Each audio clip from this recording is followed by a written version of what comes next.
두 사람은 머리를 맞댄 채 조용하고 친밀하게 국수를 먹었다. 어머니는 멍한 눈으로 그들을 바라봤다. 그런 일상적인 배려랄까. 사소한 따뜻함을 받아보지 못한 여자의 눈으로 손님을 대하던 순간이었다. 밥 잘하고 일 잘하고 상말 잘하던 어머니는 알 수 없는 감정을 느꼈다. 김혜란의 단편소설 칼자국의 한 부분입니다. 어느 날 딸은 억척스러운 어머니의 뒷모습에서 외로운 한 여자를 발견합니다. 아주 짧은 순간이겠지만 우리는 그 오랜 순간 같은 찰나를 잊지 못하겠지요. 안녕하세요. 저는 문장의 소리 DJ 최민석입니다.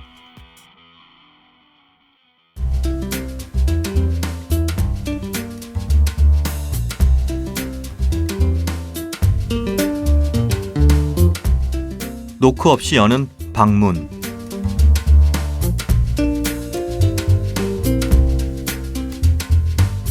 세운상가 골목에서 덩치 큰 고양이를 만났다. 어둠 속에서 고양이의 눈이 푸르게 빛났다. 당장 허리를 고추 세워 뒷짐을 진다 해도 이상하지 않을 것 같은 크기였다. 귀부터 턱까지 이어진 털 때문인지 나비야 라고 부르는 대신 털보야 라고 불렀다. 고양이가 내 쪽을 지그시 보다가 주둥이를 열었다 닫았다. 돌아오는 대답이 없어 멋쩍어진 내가 어깨를 으쓱해 보였고 털보는 제 몸만큼이나 긴 꼬리를 좌우로 천천히 흔들었다. 털보가 모퉁이를 돌아갔고 나는 그 뒤를 따랐다. 불이 켜진 공업소가 몇 군데 되지 않았다. 털보는 알곤 용접이라고 쓰여진 입간판이 있는 곳으로 들어가 버렸다. 현관문 일할 것도 없는 그 공업소로 막 들어서려는데 뒤통수 멀리에서 목소리가 났다. 돌아보니 웬 호리호리한 그림자가 무슨 일로 오셨어요? 하고 물었다. 나는 내가 을지로에 온 이유가 기억이 나지 않아 괜스레 머리를 극적이며 말했다. 야옹.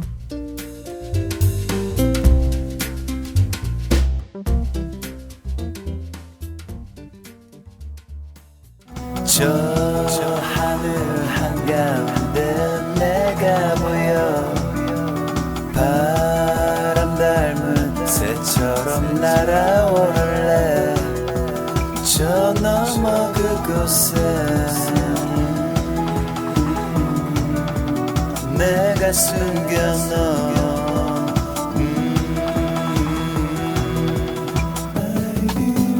커다란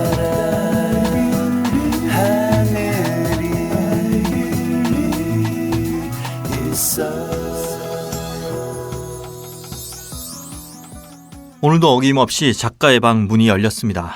오늘 찾아주신 손님은 김선재 작가입니다. 반갑습니다. 네, 안녕하세요. 네, 안녕하세요. 예전에 저희가 제주도 갈 때 같이 한번 만났었는데 그 뒤로 잘 지내셨나요? 네, 잘 지냈습니다. 아, 네. 청취자 여러분들을 위해서 제가 김선재 작가에 대해서 간단히 소개를 하도록 하겠습니다. 김선재 작가는 2006년 실천문학 소설 부문 신인상으로 등단을 한 후에 2007년 현대문학에서 신인 추천을 받으면서 시인으로도 등단을 했습니다. 소설집으로는 그녀가 보인다.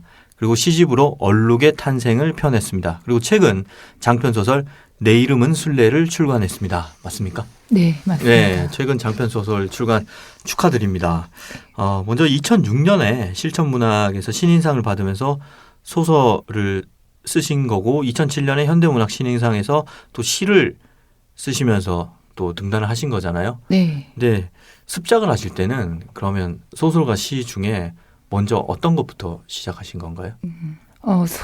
소설은 시를 쓰면서 쓰기 시작했고요. 시를 먼저 쓰기 시작한 거죠. 네. 네.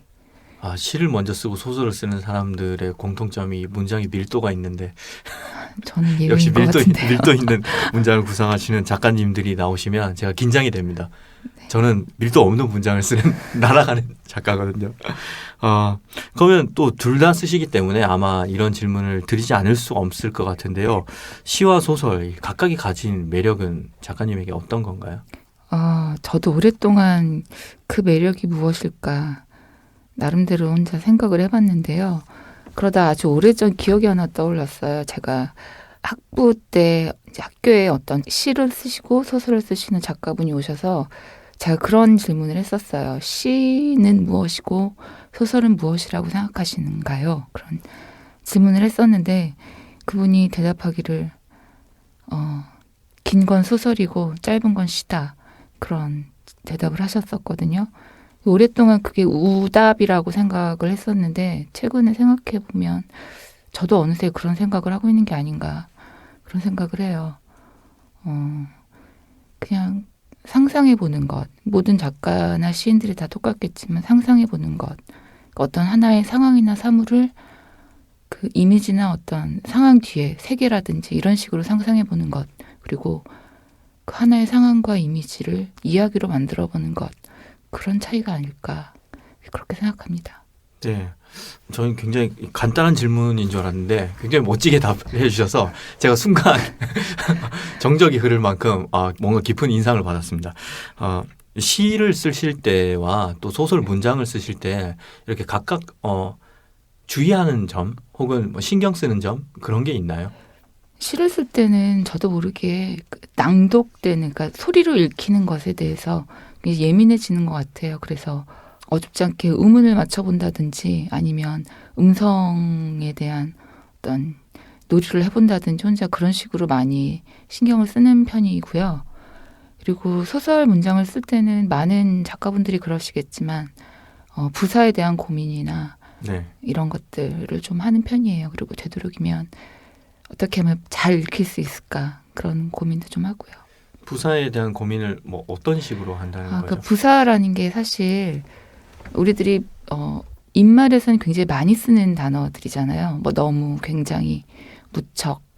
그런데 사실 너무, 무척, 많이, 굉장히 이런 부사들을 표현하는 게 어쩌면 문학이 하는 일이 아닌가라는 생각을 점점 하게 돼요. 그래서 나는 너를 사랑해 가령 이런 문장과 나는 너를 무척 사랑해 라는 문장 어느 쪽이 더 문학적일까라는 생각을 가끔 하게 되는데요. 결국은 나는 너를 무척 사랑해서 그 무척을 표현하는 것이 문학이 그리고 또 소설이 시가 해야 되는 일이라고 생각하는 편이에요. 그래서 문장을 쓸 때는 그런 것들을 좀 조심하려고 노력은 하지만 번번이 늘 쓰고 있죠. 근데 이 부사에 관해서는 작가들의 뭐 호불호 혹은 그 가치관 이런 게 되게 다른 것 같아요. 네. 특히 뭐 해밍웨이나 스티븐 킹 이런 작가들은 막 부사를 쓰지 마라, 절대로 쓰지 마라, 거의 이런 주의고 또 저는 약간 부사를 쓰려고 하는 편이거든요. 네, 그러신 것 같아요. 근데 이거 부사를 쓸 때 이게 어떻게 하면 잘 써야 되나 너무 지금도 너무라는 말을 했는데 너무 그냥 간단하게 쓰거나 너무 일상적인 말을 써버리면 이게 문학이 아닌 것 같기도 하고 또 어떻게 잘 쓰려니까 답이 없는 것 같기도 하고 그런 고민을 간혹 하긴 했는데 역시 작가님도 그런 고민을 하고 뭔가 답을 얻으신 것 같아요. 제가 그래서 끝나고 좀 더 진지하게 여쭤뵙도록 하겠습니다. 지금 해주실 팁 같은 거 있나요? 최근에 읽은 그 소설 중에 제임스 살터의 네. 소설들을 읽으면서 그런 고민을 좀 더 하게 됐었는데요.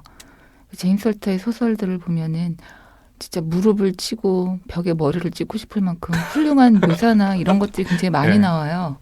그런 것들이 결국 부사를 줄이는 데서 나오는 게 아닌가 그런 생각을 했었거든요. 근데 결론은 그러니까 부사를 줄이거나 쓰면 정말 잘 쓰거나 네. 그렇게 되는 거죠. 네. 네, 그럼 좀 시간이 걸리긴 했지만 이제 이 얘기를 안 할 수가 없죠. 이제 본격적으로 이제 신작이 나왔잖아요. 내 이름은 술래. 예, 소개 잠깐 부탁드립니다. 예, 이 소설은 살아있지만 죽은 것 같은 노인과 죽었지만 산 것처럼 지내는 한 아이의 이야기인데요.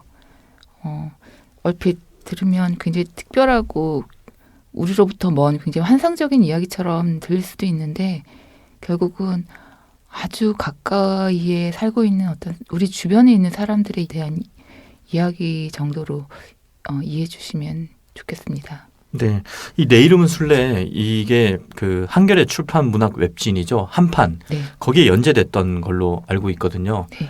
이번에 연재는 처음 하신 건가요? 네, 처음 해보는 작업이었는데 예. 뭐 하시면서 힘든 점은 없었는지요? 우선 벌써 한숨부터 이게 매일매일 마감을 해야 되는 그런 연재였기 때문에 주말 쉬고 주중에 매일 네, 마감하는 예. 거죠. 주 5회 예, 업데이트. 주 네. 5회 업데이트를 해야 되는 거기 때문에 하루도 긴장을 늦출 수가 없었던 게 가장 힘들었고요. 그래서 이 소설 연재를 하면서 처음으로 소설가라는 것이 직업이구나, 직업이 될 수 있겠구나라는 생각을 처음 했었어요. 그러면 이제 주 5회 업데이트를 해야 되는데 어떻게 하셨어요? 그러니까 보통 매일 쓰는 작가들이 있고 아니면 일주일치 정도를 써놓고 이제 하루치씩 나눠서 보내는 작가들이 있는데 저는 가능하면 한 달치 원고를 한꺼번에 보내자는 작정을 하고 원고를 네. 쓰긴 했는데 역접이네요. 한 달에 한 2번 정도 네. 나눠서 그렇게 원고를 썼던 것 같아요. 그래도 제가 만나거나 제가 알고 있는 작가들 중에는 굉장히 성실하게 원고를 보낸 축에 속합니다. 거의 탑5 안에 들어요. 예, 한겨레 한 달- 편집장님이 꼭 이 방송을 들으셔야 할 텐데. 한 달치씩 그렇게 작정을 하거나 보낸 작가들은 거의 없는 것 같아요. 그런가요? 대부분 다음날 올라가는 원고를 최민석 작가님도 저는 이렇게 해본 적이 없어요.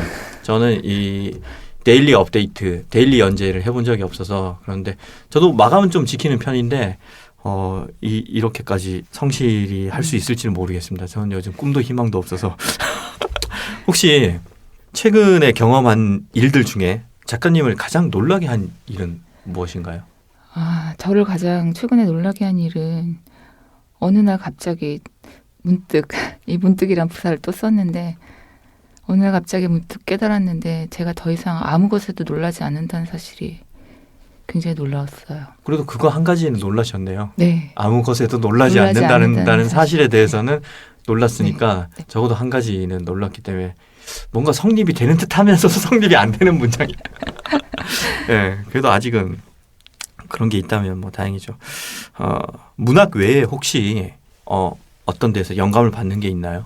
지금 이 시대에 문학을 하시는 거의 대부분의 분들이 그렇겠지만 그림이나 뭐 음악, 영화 이런 것들을 보면서 저것이 어떻게 하면 문학적일 수 있을까? 혹은 저것은 왜 문학적인가?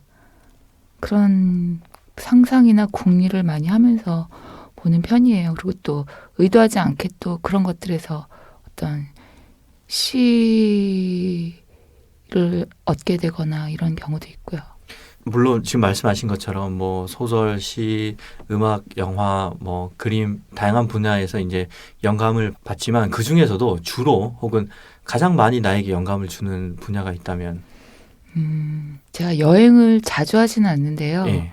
한번 작정하고 하면은 온통 저를 잊어버리는 경우가 가끔 있는데 최근에는 국도를 따라서 한번 여행을 해보자. 그런 우리나라 국도 네. 예. 늘 고속도로로만 다니다가 일부러 국도를 따라서 한번 여행을 했던 적이 있었어요. 그 길이 갖고 있는 매력들이 굉장히 무궁무진하다는 걸 국도를 지나가면서 알게 됐는데 그런 아주 가끔 하는 여행이 저한테 가장 영감을 많이 주는 게 아닌가.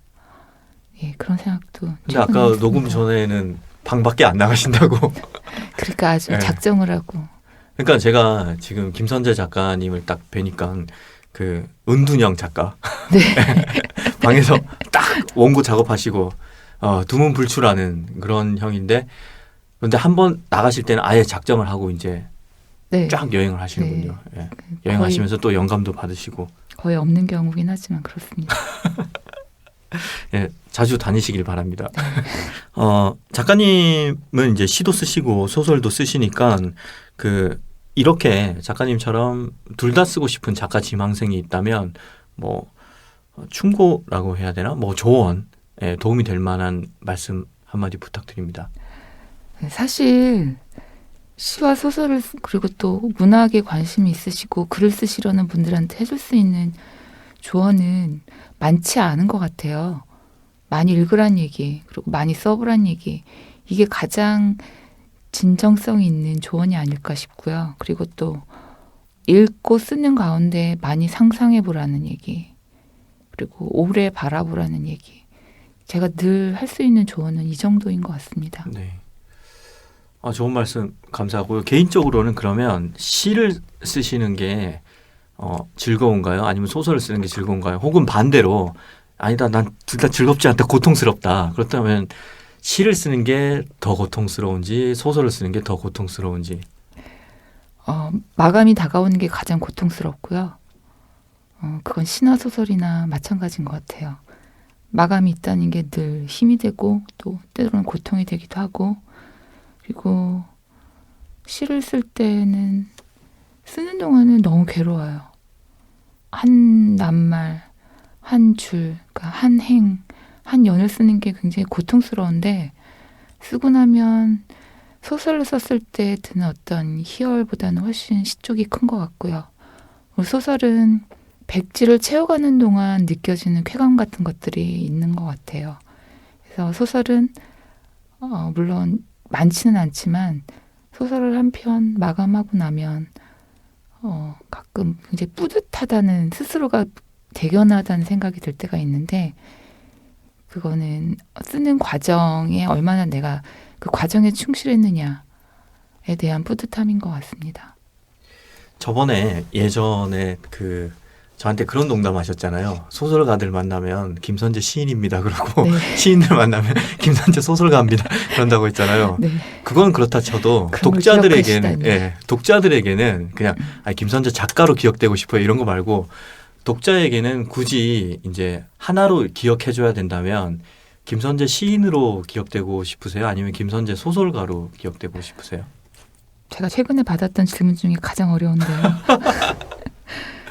저는 소개할 때, 어떤 자리에 가서 소개를 해야 될 때 가장 곤혹스러운 게 시 쓰는 누구입니다. 혹은 소설 쓰는 누구입니다. 좀 애매하죠. 네. 둘 다 쓰시니까. 그렇다고 시도 쓰고 소설도 쓰는 누구입니다. 이렇게 인사드린 게 굉장히 곤혹스럽고 부끄럽고 그래요. 그럼 뭐라고요? 글 쓰는 그냥, 김선재. 네, 저는 그냥 글 쓰는 예. 누구입니다. 이렇게 인사를 드리는 편인데요. 지금도 그 대답이 가장 적절할 것 같네요. 그냥 글 쓰는 사람. 누군가로 글 쓰는 기억해 작가. 주셨으면 좋겠습니다. 뭔가 떡밥을 하나 던졌는데 안 무시네.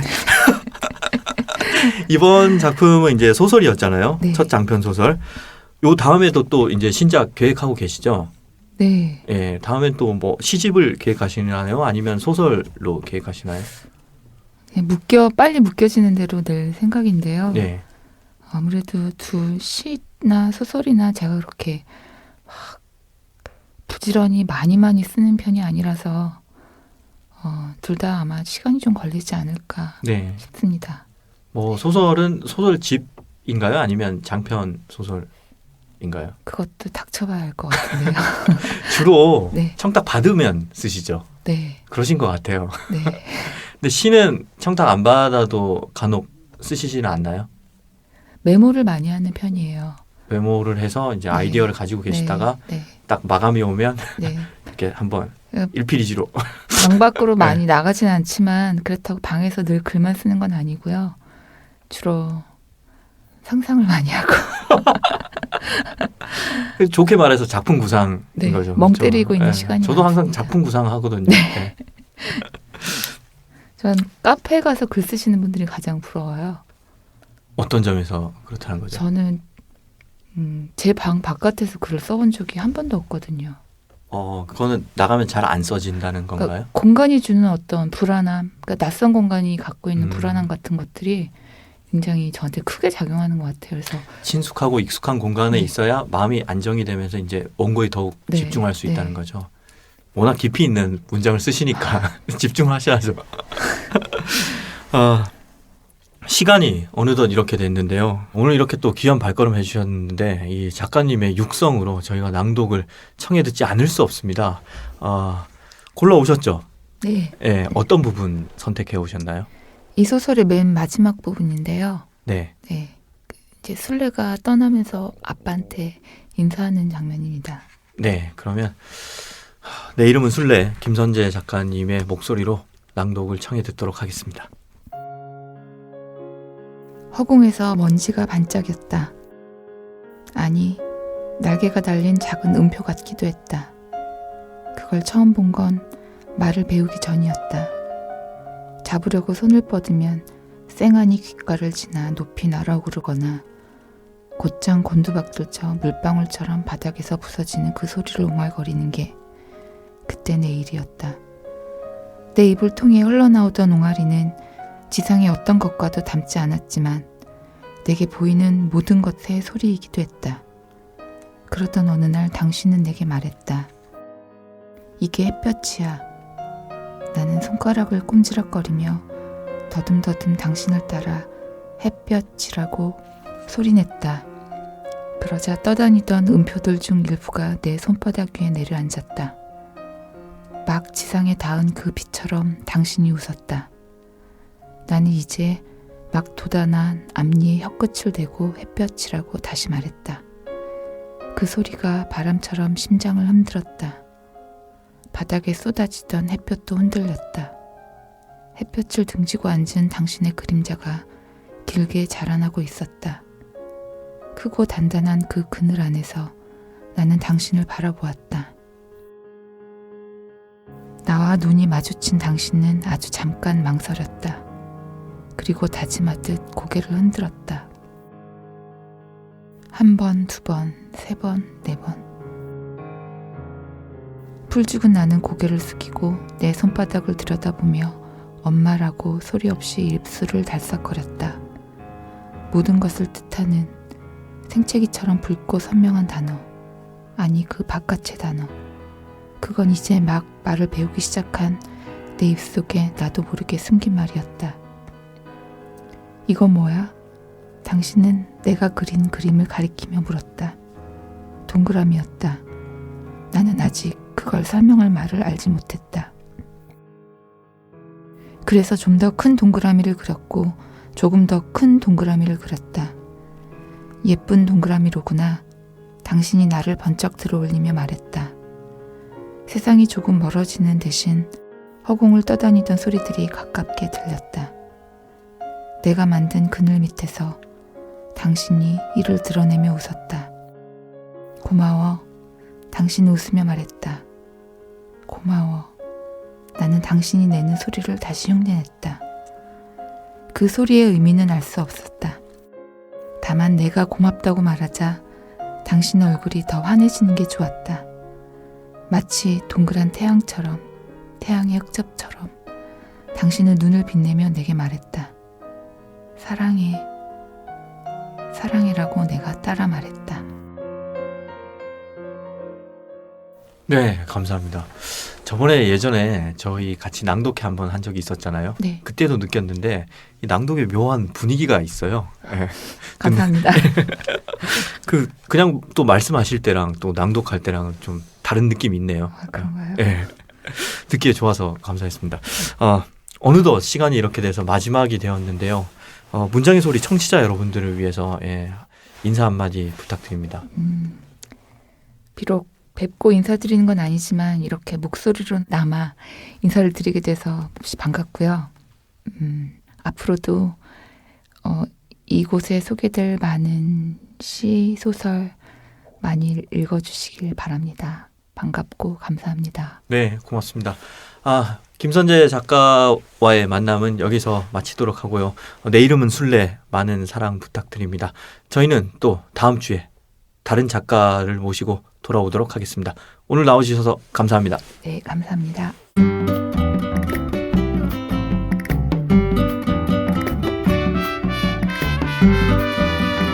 쇼핑 바구니. 당신은 시집을 읽는 사람입니다. 문장의 소리는 시집을 읽기 위한 캠페인으로 대놓고 조금 뻔뻔하게 시집 광고를 개척합니다. 대한민국 유일 시집 광고 코너는 매주 좋은 시집을 골라 시를 한 편 읽어드립니다. 광고 들어갑니다. 나는 바다를 달래려 합니다. 어리석은 줄 알면서 해 뜨는 바다를 굽이 보러 왔습니다. 영산홍이 꽃피어 며칠을 대신 버텨주기도 했습니다. 그 붉은 꽃이 시들기 전 도망치듯 이곳에 오고야 말았습니다. 영산홍 밖에 나오면 무엇도 감추지 못할 것이 분명합니다. 마음의 온갖 것들과 저 아래 시퍼런 바다는 같은 수평선에서 시작된 아우성임을 깨닫습니다. 내 격렬함을 통과하면 영산홍의 만개도 그와 다르지 않습니다. 좋네요. 시집 속 77페이지 갈피에 박혀있는 시 격렬함을 감추다의 한 구절입니다. 1994년 5월 30일 초판 발행. 당시 가격은 3,000원. 20년인 후인 지금 5,000원 올라 아마 현재는 8,000원일 겁니다. 출판사는 문학가 지성사이고 142번입니다. 지은이는 송재학이고 펴낸 이는 김병희. 별표로 잘못된 책은 바꾸어 드립니다로 표기되어 있습니다. 지금은 시집 날개에서 보기 드물지만 지은이와 협의에 의해 인지는 생략합니다 같은 문구도 보입니다. 이 시집 제목은 푸른 빛과 싸우다입니다. 송재학 시인은 1955년생이시고 1986년 세계의 문학의 시를 발표하면서 문단에 나왔습니다. 과다 노출된 흑백 사진처럼 환하고 고요한 이 시집은 마음의 무늬를 섬세하고 깊이 있게 포착하여 우리에게 언어로 된 아름다운 정물화를 보여준다는 평을 듣는 시집입니다. 당신은 시집을 읽는 사람입니다. 쇼핑바구니에 담으세요.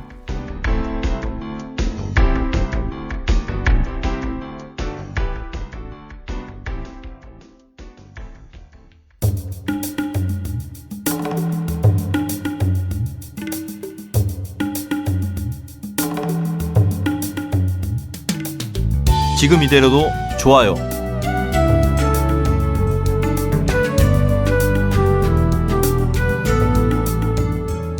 문화 생태계에 숨어있는 비범한 사람들을 소개해드리는 시간입니다. 지금 이대로도 좋아요. 네, 오늘은 지난 시간에 이어서 푸드 디자이너 전미연님과 함께하고 있습니다. 반갑습니다. 반갑습니다. 예, 한 주간 잘 지내셨죠? 네. 지금 이제 계속 카페를 하고 계신데 몇 년째 하고 계신 거죠? 이제 2년이 됐어요. 2년요? 네. 그러면 2년 정도 됐으면 이제 기억할 만한 에피소드 같은 게 있을 것 같은데요. 네, 너무 많죠. 예. 네. 그리고 또 뭐 일하면서 여러 아무래도 사람을 만나는 일이잖아요. 네. 뭐 인상적인 사람이라든지 있으면 소개 좀 부탁드립니다. 진짜 너무 많아서 에피소드가 생각나는 사람도 많고 그런데 저희 가게 오는 이제 꼬마 손님 있어요.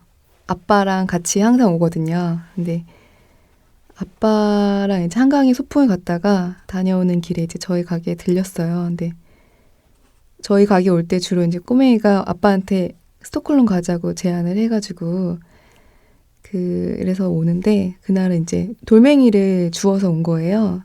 한강에서 놀다가. 그래서 저한테 주면서 돌멩이 수프를 끓여 먹으라고 네. 네, 사람들하고 나눠 먹으라고. 네. 그래서 너무 귀여웠던 아이의 모습이 생각나고요. 네. 꼬마가 지금 우리 전미연 주인장을 시험하는 건가요? 네. 그래서 오병이어의 기적을 그런 일으키라는 건가? 네, 그렇게 재밌는 얘기를 올 때마다 하나씩 던지고 가고. 그러니까 저희 또 아빠랑 둘이서 데이트하듯이 오는 여자 손님들이 있어요. 꼬맹이 손님들이. 두 커플이 있는데 보기가 너무 좋고요. 그리고 또 이제 저희 이름이 스톡홀름이다 보니까 이제 스웨덴 사람들을 많이 만나게 됐어요. 근데 종종 오나요? 네, 그 중에서도 이제 처음 오픈하고 얼마 안 돼서 이제 고향이 스웨덴이라고 그래서 진짜 막 예쁜 친구가 찾아와가지고 저랑 또 동갑이라서 친해졌고요. 근데 이제 그녀는 뮤지션이고 모델로도 활동을 하고 있고요. 소냐라는 또 친구도 있는데 이제 그 친구도 이제 할아버지가 스웨덴 분이시고 막 이런 식으로 이제 스웨덴 가면은 이제 저는 잠자리가 생긴 친구들을 많이 만났어요. 그것 때문에 네, 하시는 건 아니죠. 아니죠. 잠자리가 제일 비싼데. 예. 그리고 그 외관이 보라색이잖아요. 네네. 보라색은 어떻게 하다가 선택하신 건가요? 보라색이요? 예. 무슨 색깔로 하면 좋을지 되게 많이 고민을 했어요. 하얀색도 생각을 해보고 하얀색으로 하면 이제 주변이랑 너무 안 어울릴 것 같고 그 골목이랑 하다가 이제 그것도 이제 저희 형부 제안으로 보라색을 선택을 하게 됐어요. 색깔이 너무 예쁜 거예요. 보라색이 어떻겠냐고 그래서 가서 골랐죠. 보라색으로. 그러니까 밖에는 보라색인데 안에는 네. 짙은 나무 색깔로 되어 있잖아요. 네네. 그게 묘하게 어우러지는 것 같아요. 아 네, 그런가요? 그래서 저는 갈 때마다 약간 좀 편안한 기분을 느낍니다. 원래 혹시- 그 자리가 목공소였었어요. 아, 네. 그러면 더욱더 네. 어울리네요. 네. 네.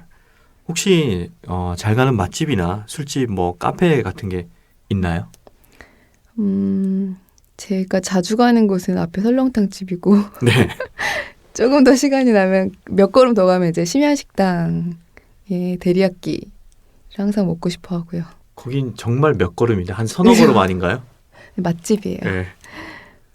그리고 이제 좀 더 가면 상수역 근처에 파스타 집이 하나 있는데 달고나라고 그래서 거기도 이제 항상 먹고 싶어 하는 곳이고 맛있어요. 정말로. 얼마 전에도 가서 먹었는데 그리고 커피 발전소라고 오전에 한번 갔는데 햇살이 너무 좋더라고요. 네. 네. 저도 거기 잘 알죠. 거기서 한번 뵀잖아요. 네. 네.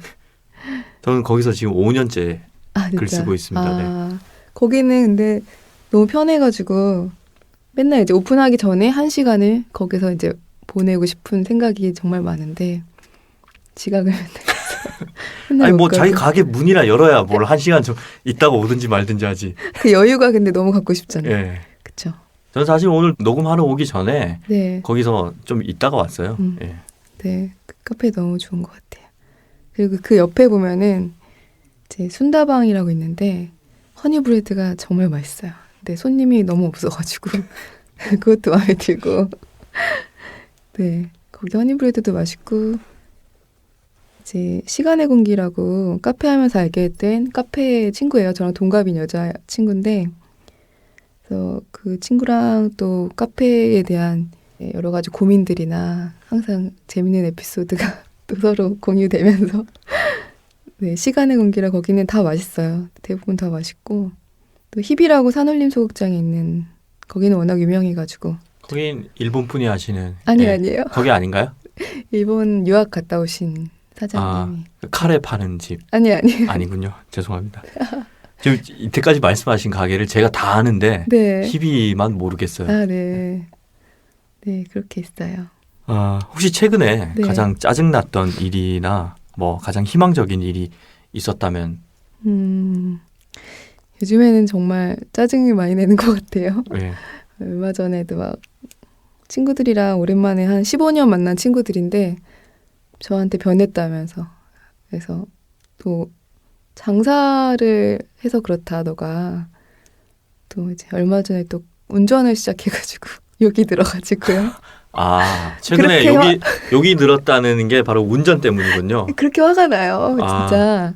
그래서 저 길 가는데 한번 저번에 우연히 한번 마주치셨는데 누가 크락션을 세게 빵 누르길래 돌아보니까 또 이 전미연 씨께서 네, 정확한 타이밍에 눌러주는 게 또 크락션. 근데 이렇게 들으면 청취자분들이 오해하실까봐 제가 네. 말씀드리는데 전혀 그 사적인 인연으로 오늘 섭외가 된 것도 아니고 이렇게 들으면 저희가 굉장히 잘 아는 사이일까봐 제가 걱정되는데 사실 우리 잘 모르잖아요. 네, 모르죠. 네, 그렇죠. 네. 혹시 지금까지 겪어본 실패 중에 가장 기억에 남는 일은 무엇인가요? 그렇게 기억에 남는 실패는 없는 것 같아요. 막 가슴 아프게 막 실패해가지고 가슴 아프고 막 그랬던 기억은 없는 것 같은데 네, 왜 그럴까 이제 생각을 해봤는데 무의식 중에 약간 실패를 두려워했던 것 같기도 해요. 그래서 크게 기대도 안 하고 그래서 이제 크게 아픈 실패의 기억은 없는 게 아닐까 싶기도 해요. 아니면 이제 제가 워낙 자연스럽고 이런 걸 좋아하기 때문에 이런 부분, 그러니까 뭔가 실패를 해도 뭐 당연하게 받아들이는 그냥 순리처럼 그런 부분도 있는 것 같고요. 그래서 이제는 실패를 해보려고 하는 건 아닌데 그 오랜 시간 한 가지를 염원하고, 그러니까 바라고 간절히 바라고 그런 일들을 만들어봐야 되겠다라는 생각을 들더라고요. 아, 득도하셨네요. 네? 득도하셨어요. 이제 하산하시면 되겠네요. 혹시 최근에 읽은 책이나 뭐 공연 등 기타 뭐 여러 가지 예술 분야 중에서 우리 청취자들에게 소개해주고 싶은 것이 있다면 무엇인지요? 얼마 전에 이제 바하만의 30세라는 책을 우연히 보게 됐는데요. 도서관에 가서 이제 우연히 보고서, 그러니까 제가 카페 하면서 동갑 친구들을 되게 많이 만났어요. 근데 너무 다양한 분야에서 일을 하고 있고, 그래서 우리가 이제 29살에 그 친구들을 만났거든요. 그래서 우리가 29살 넘어가는 이제 30세까지 이구 프로젝트를 만들어서 인터뷰하면. 이구 프로젝트요? 네네. 뭔가 프로젝트 만드는 걸 되게 좋아해. 네, 좋아요. 작당하는 거 되게 좋아요. 손님들하고 같이. 그러니까 들어보니까 썬데이인 스톡홀름도 네. 스톡홀름인 썬데이인가? 그것도 결국 일요일에 가게 빌려주는 게 이제 간단한 내용인데 그것도 이렇게 이름을 붙여서 프로젝트라고 하고. 아니 그 썬데이 인 스톡홀름은 정말로 이렇게 자연스럽게 나온 거예요. 손님한테서부터. 네. 네. 이거는 제가 작당한 거고. 네, 이구 마치 프로젝트. 전미연 씨께서 변명을 하듯이 그래서? 답변을 하셨습니다. 그래서 인터뷰를 해야 되겠다. 30살들을 그랬는데 이제 또 이 책 제목이 있는 거예요. 근데 읽어봤는데 너무 괜찮아가지고. 근데 또 저희 그 형부께서 얼마 전에 다시 나온 형부. 네, 서점을 같이 갔는데 이 책을 막 찾고 계시는 거예요. 근데 저도 그 책을 막 찾고 있었거든요. 그래서 이제 최근에 되게 인상 깊었던 작품이고. 아, 저 전혀 몰랐는데 이게 그 소설인가요? 그러면? 음. 아, 그렇군요. 저도 찾아서 읽어봐야겠네요. 그리고 일본 애니메이션 얼마 전에 봤던 너에게 닿기를, 기미니 토도케. 마음이 정말 정화되는 아주 순수한. 너에게 닿기를. 네. 예, 한국어인데 너에게 닿기를 딱 들을 때 굉장히 일본어. 일본어처럼 들리네요. 밤마다 새벽 3시까지 시청. 아, 이걸 보고 네. 계시는 겁니까? 이제 다 봤어요. 아, 예. 그리고 이제 히로시 스기모토라는 이제 발음이. 히로시 스기모토. 네, 얼마 전에 전시가 있어서 보고 왔는데 이 전시도 굉장히 인상이 깊었어요. 이 분은 뭐 사진인가요? 그림인가요? 네, 사진이요. 사진전요? 네, 네. 예. 지금은 끝났나요? 네, 지금 끝났습니다. 아쉽네요. 네, 예, 또 이렇게 소개를 했는데 끝나서 볼 수가 없어서. 혹시 살면서 네.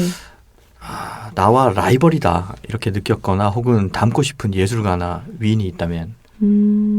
경쟁에 대해서 제가 부정적인 생각이 많아서 라이벌이라 그러면 이제 되게 부정적으로 그렇죠. 사실 어감이 안 받아들이고, 좋죠. 네. 네. 근데 최근에 아까 말했던 일본 애니메이션에 너에게 닿기를? 네, 예. 거기에서 이제 거기 라이벌이라고 이제 그 주인공이 사전을 찾아봐요. 라이벌. 음. 네, 밑에 한자로 호적수라고 이제 표기가 되어 있는 거예요. 그래서 보고서 저런 의미였어? 라는 생각이 들면서 그럼 나쁘지 않은데? 그럼 나한테 좋은 적수? 아직 만나지는 못했지만 있어도 괜찮겠다라는 생각이 들더라고요. 그래서 그렇죠. 서로를 성장시켜주는 네네네. 의미의 호적수인 네, 거죠. 네. 예. 지금부터는 약간 좀 뜬금없는 약간 스피디한 질문이기도 한데 이 세상을 아름답게 만들기 위해서 없어져야 할 것 3가지를 고른다면? 김정은. 얼마 전에 네. 그 이산가족 네. 그거를 보면서 배우 김정은 말고요. 네, 북한. 네, 그 사람 때문만은 아니겠죠. 그냥 주변에 이제 여러 가지. 근데 말도 안 되더라고요. 예. 그거랑 야근이랑 야근, 네, 야자랑 야근, 야자. 네. 뭔가 밤에 뭐 하는 걸 이제 싫어하시는군요. 한국만이 갖는 어떤 그런 거잖아요. 그렇죠. 네, 그리고 야근이랑 야자를 안 해야 카페 스톡홀름에 와서 매상 올려줄 거 아니야. 그렇죠. 눈도 늦게 오는데. 그렇죠. 또 투명인간, 순간이동, 로또 당첨 이 3가지 중에 한 가지만 가능하다면 뭘 고르실 건가요? 투명 인간이요. 투명인간요? 네. 답이 약간 바뀐 것 같은데 저희 녹음하기 전에는 이 사전 질문 드렸을 때 로또라고 말씀하셨는데 네. 금세 마음이 바뀐 겁니까? 투명 인간이 되면 예. 가가지고 번호를 볼 수 있잖아요. 미리. 그러니까- 추첨이죠. 아, 맞다. 추첨이구나. 그렇죠. 그러면 순간이동으로. 아, 네. 결국은 그러니까 로또 투명 인간이 되어서 로또 당첨을 받게 하겠다 그런 거군요. 네, 그냥 좀 쉬고 싶나 봐요. 아, 그렇죠. 카페 1000번이나 때려치우고 싶다고 그러셨는데 제가 여쭤봐도 될까요? 저한테요? 네, 투명인간 순간이동 로또 중에 뭐? 저 네. 이거 거의 이제 2년 차인데 저한테 질문한 게스트 진짜 처음이에요. 저는 순간이동 택하겠습니다. 아, 왜요? 전 가보고 싶은 공간이 있어요. 1960년대 영국. 아, 그러면 시간도 타임슬립 하는 건가요? 네. 그럼 나도. 새로운 게스트. 진행을 해. 예, 타임슬립에서 1960년대 영국에 가보고 싶습니다. 아, 진짜요? 데리고 갈게요. 그럼 제가. 갈 수 있어요? 일단 저한테 입금부터 하세요. 제가 티켓 장만할 테니까. 스스로를 한 단어 또는 문장으로 정의하자면 전면은 공기다. 공기다. 네. 어떤 의미인가요? 저는 공기를 엄청 좋아해요. 공기가 되고 싶은 마음에서. 네. 네. 설레임을 가져다 주는 것 같아요. 그날의 온도, 습도, 막 햇빛 다 합쳐져서. 그래서 공기.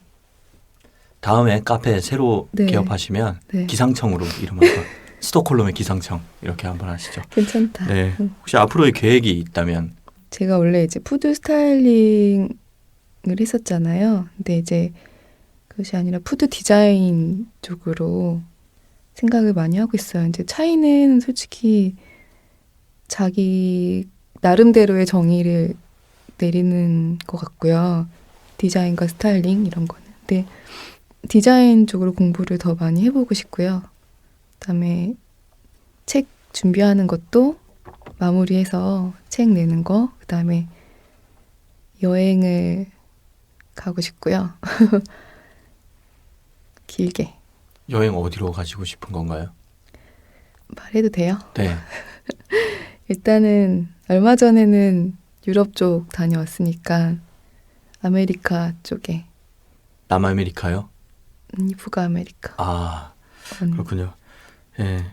그리고 이제 평생 할 일을 시작하는 거? 그게 디자인이 되지 않을까. 그럴 수도 있겠죠. 아직 젊으시니까 지금까지 한 일이 평생 할 일이 될 수도 있고 안 될 수도 있으니까. 네. 2주간에 걸쳐서 이렇게 좀 약간 생소한 경험일 수도 있잖아요. 문장의 소리라는 이 문학 라디오에 출연하셨는데 어떠셨나요? 떨리네요. 네, 감사합니다. 네. 바쁘신 와중에 오늘도 카페에 문 닫으시고 이렇게 나와주셔서 감사하고요. 청취자 여러분들도 카페 스톡홀름 많이 사랑해 주시고 또 무엇보다도 지금 이대로도 좋아요. 이 코너 많이 사랑해 주십시오. 그러면 오늘 우리는 여기서 또 작별 인사 나누도록 하겠습니다. 조심히 가십시오. 감사합니다.